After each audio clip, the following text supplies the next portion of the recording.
Mas vamos falar um pouquinho mais então de Caifás. Ele era alguém que tinha poder nas mãos e também alguém que amava esse poder que ele tinha. E de repente, quando ele vê um mestre galileu ficando popular, o que ele pensa? Minha influência e meu poder estão ameaçados. E aí ele começa a se incomodar com Jesus.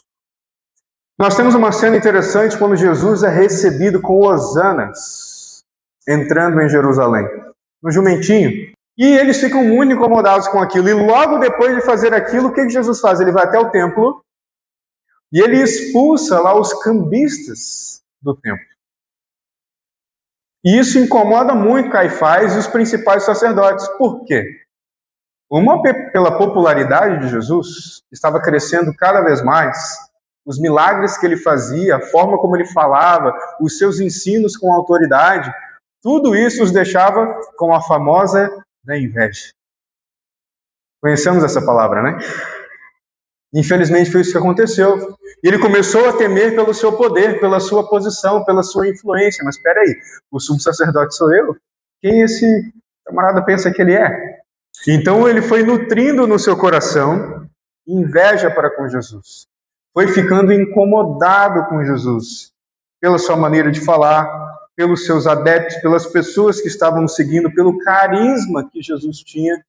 Tudo isso foi incomodando Caifás e fazendo com que ele se voltasse contra Jesus e quisesse abafar esse líder que estava crescendo tanto em popularidade.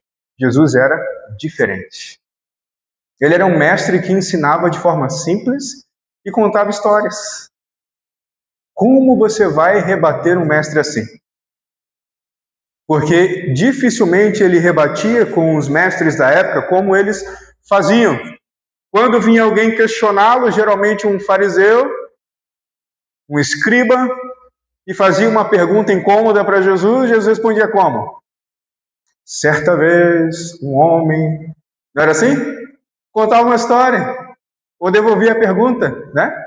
Quem fazia isso? Jesus era alguém diferente. Porque o que Jesus falava literalmente tirava as suas máscaras e revelava a superficialidade da religião que eles professavam. Quantas vezes Jesus não falou duramente, justamente contra eles? Sepulcros caiados, raça de víboras. As maiores reprovações e repreensões e discursos mais duros de Jesus foram justamente contra eles.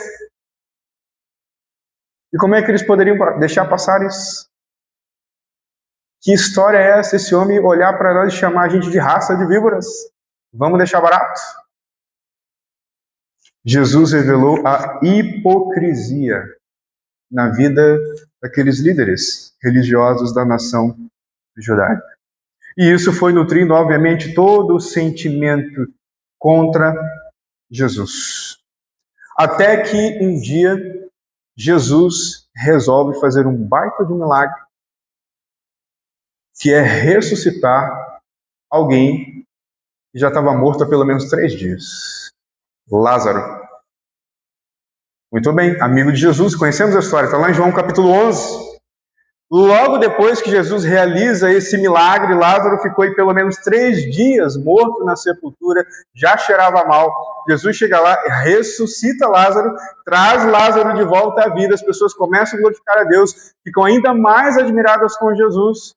E o que Caifás faz?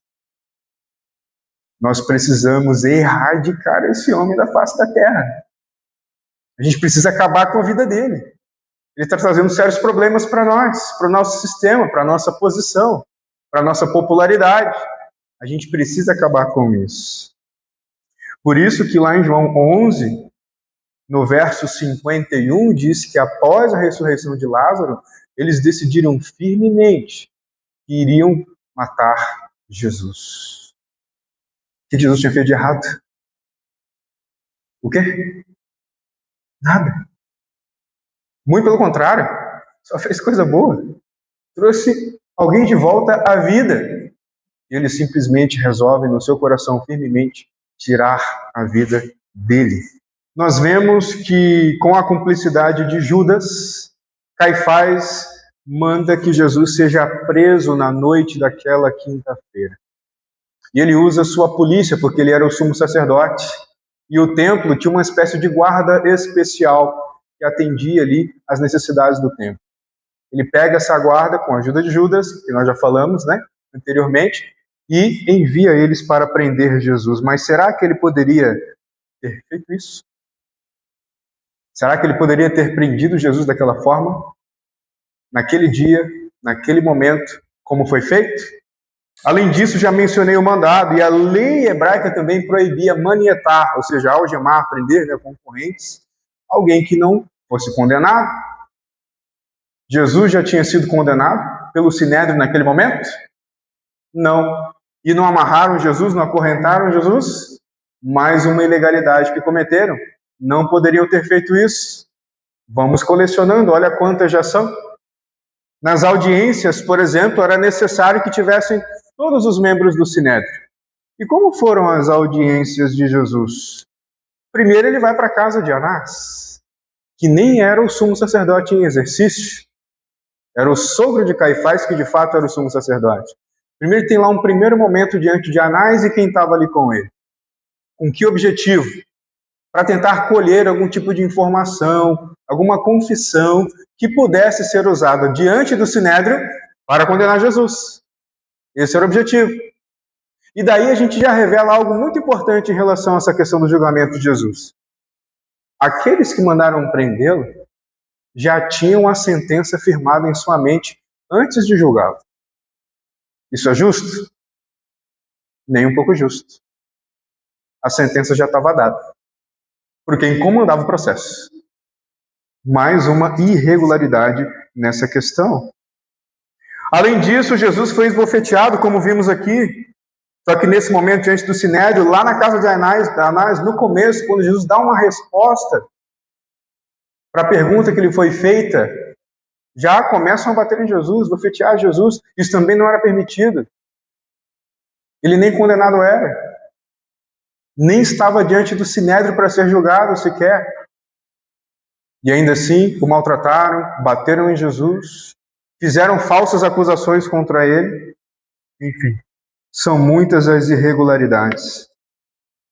Além disso, para alguém ser condenado finalmente e a pena ser atestada, realmente ele vai cumprir a pena, ele foi dita para cumprir, precisa de 2 julgamentos diante do Sinédrio.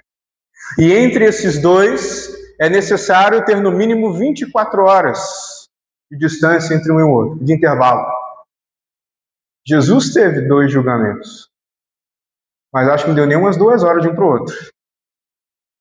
Um foi ali quase que no final da madrugada, ainda à noite, quando eles reúnem alguns membros do Sinédrio, fechando um quórum, certamente de pessoas que já eram indispostas, já eram contra Jesus, já tinham sido convencidos.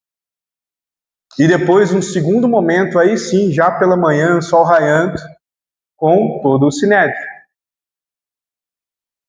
Mais uma irregularidade. Não se passou nem 24 horas entre um e o outro. Fora isso, a lei hebraica exigia que os juízes fossem imparciais e isentos de paixão para julgar. Foi assim com Jesus? Eles já não gostavam de Jesus. Eles estavam caçando motivo para condenar ele, porque eles só queriam calar um mestre que estava curando pessoas, fazendo milagres, ajudando pessoas e libertando vidas. Por que eles odiavam tanto Jesus? Qual era o motivo do ódio no coração deles?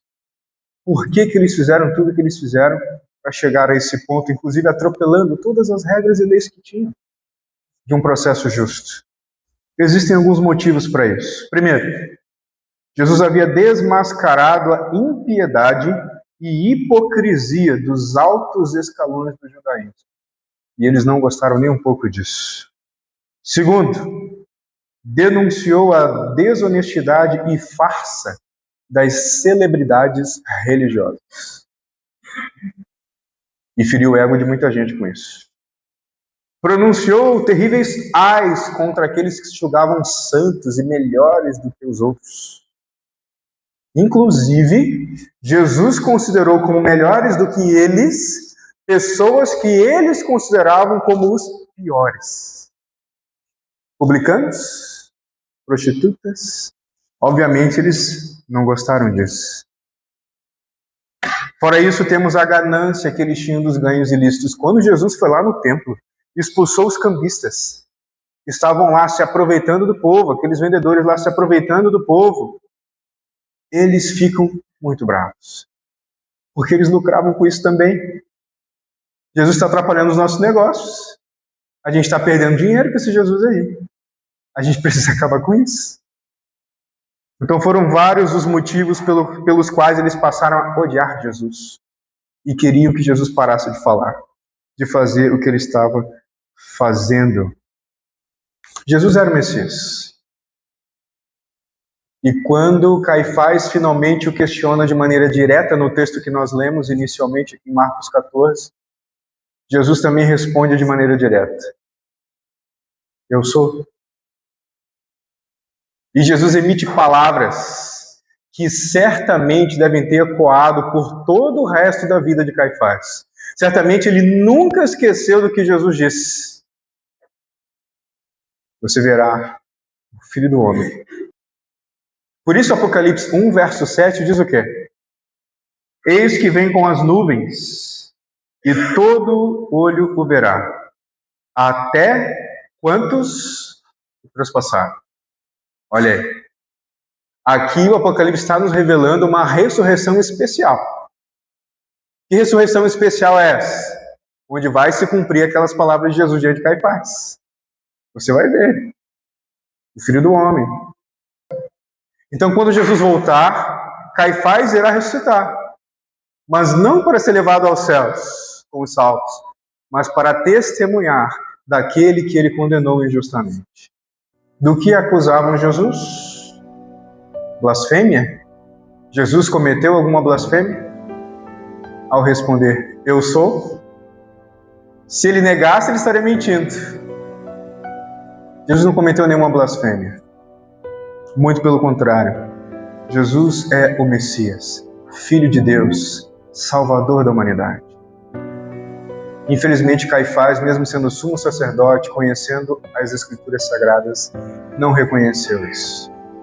Preferiu se apegar a poder, preferiu dar lugar à inveja, ao orgulho, ao ódio, por um homem bom, por alguém que só fazia o bem para os outros, e motivado justamente por esses sentimentos ruins, e por medo de perder posição, poder, por ganância, infelizmente fechou o seu coração para quem estava diante dele, o próprio Filho de Deus.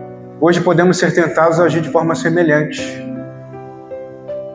Se pararmos para prestar atenção ao nosso redor, as notícias que a gente recebe todos os dias, o momento em que vivemos da história da humanidade está praticamente gritando aos nossos ouvidos e dizendo que Jesus está voltando. Mas será que temos fechado os nossos olhos para essa realidade? Como Caifás fez, mesmo sendo conhecedor das Escrituras. Será que temos fechado o nosso coração e preferido nos apegar ao orgulho, à inveja, ao ódio, ao medo, à posição, à ganância, como ele fez? Será que realmente Jesus tem sido o primeiro na nossa vida, em todas as áreas? Infelizmente, Caifás fez a escolha errada. Então façamos hoje a escolha certa. Vamos abrir o nosso coração para Jesus. Permitir que o Filho de Deus seja aquele que realmente reine no trono do nosso coração. Quando Caifás ressuscitar para ver Jesus voltar, as coisas vão se inverter. Antes ele era o julgador e Jesus sendo julgado. E dessa vez Jesus vem com poder e grande glória, e ele será condenado. Por fim, O julgado estará à frente do seu julgador. Aquele que na época estava ferido, machucado, humilhado, estará agora como rei, vencedor, diante daquele que fizer isso com ele. Sabe, amigos, nós temos exemplos bíblicos suficientes para hoje fazermos a escolha certa. Então não se apega a nada desse mundo, não. Se apega a Jesus. Deixa o que tiver que deixar de lado. Tem alguma coisa na tua vida te atrapalhando de chegar mais perto de Jesus? Abandona isso. Manda isso embora. Às vezes são coisas sutis. Coisas às vezes que nem são ruins em si mesmas. Mas se está te atrapalhando, se está causando interferência, te atrapalhando de estar com Jesus todo dia do ladinho dele, cumprindo a vontade dele, manda embora. Abandona. E entrega seu coração sem reservas ao Filho de Deus. Você entende que não há amigo melhor do que Jesus? Você entende que ninguém te ama mais do que Jesus? Você entende que só o fato de Jesus ter se submetido a tudo isso que ele se submeteu, ele demonstra de forma extraordinária que realmente ele ama você? Lembra disso. Pensa nisso em cada decisão que você tomar na sua vida. Quando bater aquele desânimo, hoje não dá, não quero, pensa. Pensa no que Jesus fez por você. Pensa em tudo que ele aguentou por você. Tudo que ele suportou por você. Tudo que ele deixou por você. Pensa nisso. Lembra disso. O dia em que Cristo foi crucificado foi um dia fatídico. O céu escureceu, a terra tremeu. Nuvens densas cercaram aquele lugar. Foi muito triste, dramático. Mas foi justamente esse momento dramático que possibilitou que hoje eu e você pudéssemos fazer a escolha certa para desfrutarmos de uma eternidade com esse Salvador extraordinário. Você deseja isso mesmo? Querido Deus e amado Pai, obrigado, Senhor, pelo dom de Jesus. Obrigado porque mesmo tendo sido preso e julgado injustamente, Jesus foi fiel ao seu propósito até o fim para nos salvar. Por isso nós te agradecemos e louvamos, Pai. Infelizmente temos o exemplo de Caifás nas Sagradas Escrituras, alguém que era um líder religioso principal na época, conhecedor das Escrituras, mas apegado a orgulho, inveja, ganância, poder. E hoje podemos ser tentados a agir também de forma semelhante, Pai. Por isso pedimos, Senhor, a ajuda do Teu Santo Espírito todos os dias, para que não cometamos os mesmos erros. Para que possamos realmente estar atentos ao nosso redor, aos sinais que gritam aos nossos ouvidos em relação ao tempo em que vivemos. Tempo de muito em breve ver Jesus. Que essa realidade nos motive a cada dia a tomar as decisões certas, a andar nos Teus caminhos e abandonar o que for necessário para desfrutar uma eternidade contigo. Abençoe cada filho Teu aqui. O drama da paixão nos motive todos os dias a amar cada vez mais nosso Salvador Jesus. É isso que nós pedimos, em nome de Jesus.